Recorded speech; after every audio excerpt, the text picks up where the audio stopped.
Hi everyone, welcome back to my channel. আগের ব্লগে তোমরা দেখেছো যে আমরা সবাই মিলে দীঘা গেছিলাম একটু ঘুরতে।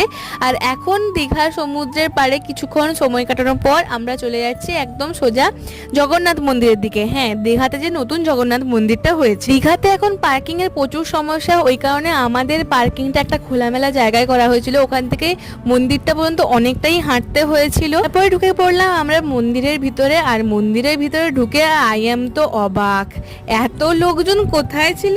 সত্যি কথা বলতে কি জানো, আসল জিনিস আসলই হয়। যতই কপি করার চেষ্টা করো সেটা কি আর আসলের মতো হতে পারে? কোনোদিনও হতে পারে না। যে কোনো মন্দিরে গেলে যে একটা শান্তি পাওয়া যায়, সেই শান্তিটা এখানে একটুও আমি অনুভব করতে পারিনি। আর ভিতরে সিভিক ভলেন্টিয়াররা এত বাঁশি বাজাচ্ছে আর কথায় কথায় এগিয়ে যান এগিয়ে যান, এখানে দাঁড়াবেন না। মানে এটা মন্দির না কলকাতার কোনো দুর্গাপূজার বড় প্যান্ডেল। ব্যক্তিগত মতামত তোমাদের সাথে শেয়ার করলাম, এই কথাগুলো কেউ গায়ে মাখবেন না। ধন্যবাদ, আজকের জন্য এতটাই।